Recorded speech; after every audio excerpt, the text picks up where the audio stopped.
Casimiro na overweight daw, Bradley hinamon si Naoya Inoue. Itong at pag-usapan natin. Pero bago ang lahat, pakisubscribe po ng channel ko. Huwag niyo na rin kalimutan i-click ang notification bell para lagi kayong una sa balita. Pag-usapan nga po natin mga kaboxing na si Team Bradley ay naniniwala na kailangan ng umakyat ng timbang papuntang featherweight division ni Japanese monster Naoya Inoue para sa malalaking challenge.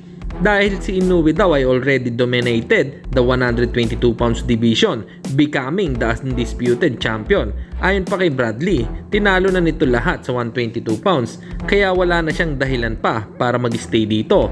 Kapag nag-move daw si Inoue sa featherweight, ay maaaring patatagin nito ang status niya na maging GOAT kung maging 3 division undisputed champion dahil feeling ni Bradley itong challenge kay Inoue ay pwedeng i-elevate ang legacy.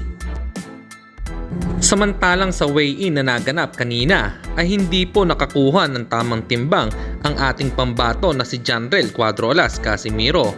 Ang intindi po natin ay parang 1 kg po ang na-overweight sa kanya. Hindi ko po sure pero may 2 oras pa ito para makapagbawas ng timbang.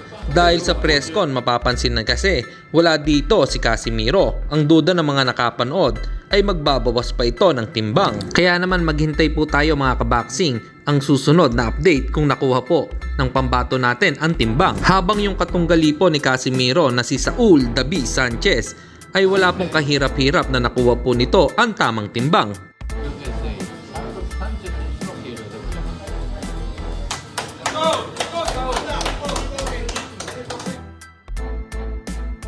At isa pa sa ating pambato sa weigh-in result sa Yokohama, Japan, Vince Paras ay tumimbang ng 50.65 kg habang yung mga katunggali po nito na si Hiroto Kyoguchi ay tumimbang naman ng 50.7 kg.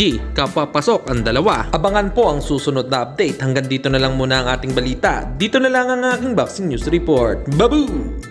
Laban ang aasahan, balita sa mga pambato na isasalang, pasabog na video, lahat yan nandito.